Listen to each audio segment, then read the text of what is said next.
अल्लाहू अकबर, अल्लाहू अकबर। या मंडळात आम्ही पूर्वी पहिल्या सुरुवातीपासून मी अध्यक्ष होतो.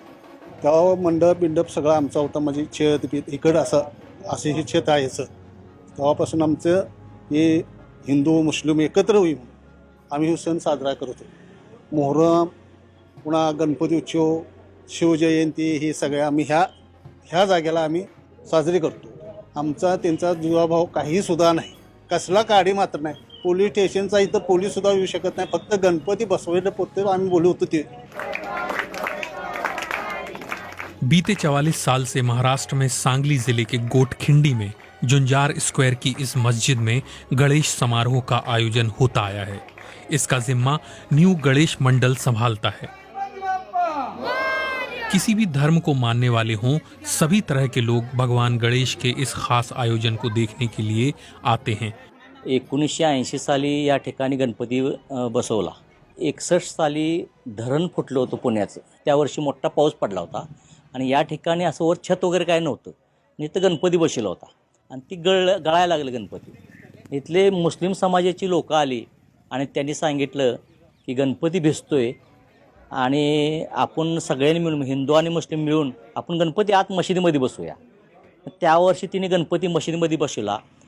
कालांतरानं ते काही दिवस गणपती बसला नाही आणि मग 80 साली आम्ही न्यू गणेश तरुण मंडळ स्थापन केलं आणि मंडळ स्थापन केल्यानंतर आम्ही पहिला गणपती इथं बसवला आणि तेव्हापासून आज 44 वर्ष झाले हा गणपती मशिदीमध्ये बसला जातो.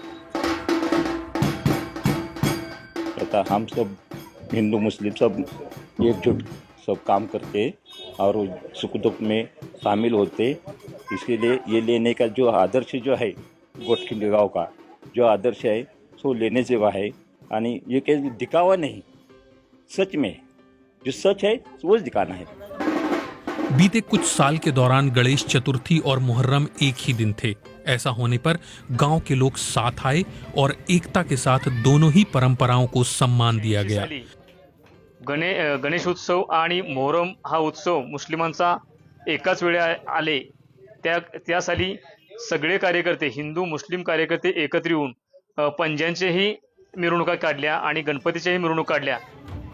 गणेश भगवान की प्रतिमा मस्जिद के मुख्य प्रवेश के नीचे रखी गई है, जिसे समारोह के दौरान सजाया जाता है. 10 दिन के लिए भगवान गणेश की पूजा आराधना होती है और गांव के मुसलमान भी इसमें बढ़ चढ़कर हिस्सा लेते हैं.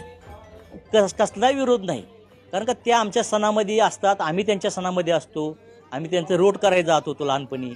परत ते एक आलावा असतो, त्या आलाव्यात खेळायला, ते धुल्ला खेळायला आम्ही जात होतो. ते गणपतीत अगदी गुलालात मागतात. पण त्यांचा एकही माणूस किंवा एकही मुलगा कधी म्हटला नाही की आमच्या ठिकाणी तुम्ही का गणपती बसवताय. ते उलट आम्हाला मदत करायला येतात. त्यामुळे इथं भेदभाव कसलाही नाही. कोई भी त्यौहार हो, उनका दीपावली हो, हमारा मुहर्रम हो, कोई भी और साथ में आता है. साथ में आए तो ये सब सहकार्य करते. रमजान महीने में क्या होता है, तरावी रहती. तरावी कितने आधा घंटा 1.5 घंटा चलता है. ये लोग क्या करते हैं, इनकी आरती सुधा बंद करते. इतना एक में को हम सहकार्य करते. गोटखिंडी में गणेश चतुर्थी, दिवाली, मुहर्रम और ईद सब कुछ मिलकर पूरी एकता और भाईचारे के साथ मनाया जाता है.